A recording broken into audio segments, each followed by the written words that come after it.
Hi, it's Rick back for Pixi Dust Designs today. Today we are going to create a beautiful 3D gift box using brand new products from Pixi Dust Designs. Let's get into it right now. All right, for today's gift box, we're going to use the Grandfather Clock box die set and the Grandfather Clock Halloween die add-on set. For the project, I have cut the base of the gift box twice from some brown cardstock from my stash using the die. I'm folding up the score lines that die creates. This is a die that you're going to need to cut twice. You're going to cut both of those twice to create this box. One is the bigger one was the box base, which is what I'm gluing together now. I'm adding adhesive to the little flap that is created with the dies, and I'm just going to sandwich those two together, lining them up, not going over the scored line that's there. I'm just lining it right up against it, and I'm going to fold that over, and then I'm going to take and fold my other flap here over to the side after we straighten that bottom piece back out. And we're going to add some liquid glue along that, and then I'm going to fold over the other side and just secure it into place. I'm going to make sure I get all the excess glue out, just get everything lined up there and all nice in place there, and that is the base of the box. All right, this is the little decorative pieces for the front and the sides of the box. The 3D element to this whole thing. It does have that additional 3D element here that we're using now. So this is going to make the ridges on the box of the Grandfather Clock. So you're going to fold up those tiny little score lines to create that section. This is the one you're going to need 4 pieces of. So you're going to cut both those dies twice that I showed you. We're going to add liquid glue on the little flap. I did figure out a way to do this after I started that made it a little easier than what I'm doing right now, and I'll show you that shortly. But you're going to take those little pieces and line them up against the edge lines that are on the front and the sides and the back. That shows you exactly where to line these up at on your Grandfather Clock. So we're going to go ahead and just add the liquid glue. I've got the front attached, and then we're going to go ahead and do the side piece here. And that's all. That one piece just folds right over. You just need to make sure you hold it into place until that glue adheres. You could probably use some dry adhesive on this if you did, to make it a little easier. Very thin. I couldn't find my thin tape to do that. I'm going to go ahead and fold up the second one now, making sure to get all the little score lines nice and creased so that I have a nice flat fold on this piece. All right, so I'm going to continue folding and burnishing those score lines with my bone folder to get that nice crisp line. There's the other two. I'm going to go ahead and put the base of the box in. That is a completely separate piece. So I'm just lining it up on the edge of the fold line right there, and I'm going to go ahead and score these other two lines, or fold those other two lines up, or their flaps up, and glue them into place. I'm going to slide that in, and then I'm going to take a nice long piece of supply, something nice and long, and push it in and hold it into place while I push that into the glue adheres to secure that box. All right, now we're going to go ahead and work on the top flap. It only has 3 score lines that you need to fold and burnish. The longer one you're going to take and attach to the very back of your box, and just slide it right up to the very top where that score line is, and then you can fold your flaps in and secure them. All right, now that I've got the box in the top of the box in, I'm going to work on the rest of the top for a second. I'm going to go ahead and burnish the little triangles and go ahead and get those creases nice and crisp with the bone folder, and then I'm going to go ahead and attach the bottom 3D element of the side of the ridge of the clock. I'm going to go ahead and press that into place, and then this is where I figured out if you take your little pokey tool or something and push down in there, you can actually secure those little flaps a little bit better. This is where I figured that out. So I'm going to add some liquid glue, press it into place where I want it to go. And I'm going to take my little pokey tool. I'm going to flip up the little handle. I'm going to take my little pokey tool and stick down in there and secure it nice and easily, just like that. That made it a lot easier that I can get my finger, get something up in there so that I can have it nice and secure and press it down. That was the hardest part about this whole project. It's super easy. All right, now if you've made it this far, make sure you leave a comment below at the end of the video so that you can be entered to win a $20 gift voucher that will be randomly selected and announced in October. We are selecting from the comments left in September on all of the Pixie Dust Design videos for September. And one lucky winner will receive a $20 gift voucher that can be used in the online store. So, and we will be randomly selecting those from the comments. So you can make sure you want to comment on all the videos this month to get entered into win. The randomly selected chosen person will be announced in a video coming up in October. Okay, back to the box for a second. We're going to go ahead and attach make the triangle top of the box. So we're just going to fold our little pieces together.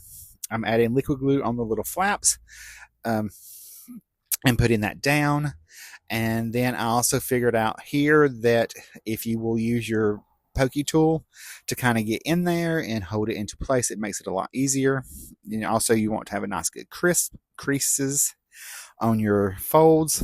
So we're going to fold that up and we're just going to hold it into place.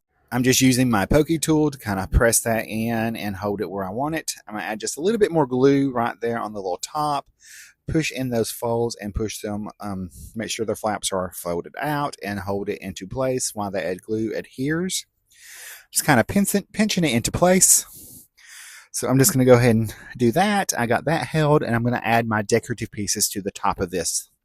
So in the grandfather clock die set, these triangle pieces have stitching details on them, and I cut those from a different color brown cardstock, and I'm just attaching those now. These I chose to do the details in a slighter lighter color of brown to add a little difference to the box. You could do these in any colors that you would like, but I've chose to do mine in a natural color. So I'm going to go ahead and add that last one on there and just kind of move it around.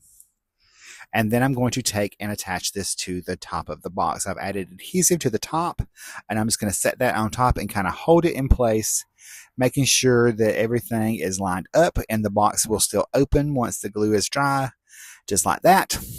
And then I'm going to work on the other decorative elements. I started to attach this down and then realized I needed to do the hanger that's right here first. So I'm going to go ahead and attach that on and then put the hanger on the front of the box here. And this is a place that a little sign can be attached to create a decorative element on your gift box. Now I'm going to go ahead and attach the door.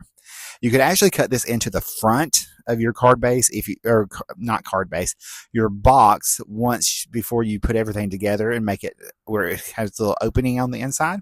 I chose to just do it like that.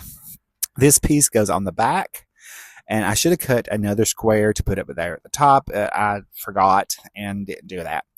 These little rectangles are going to go on the sides. We're going to cut 2 of those and attach those on. The longer ones go at the bottom and the shorter ones at the top. This is super easy to put together, as I was mentioning. It was a lot easier than I had anticipated it to be.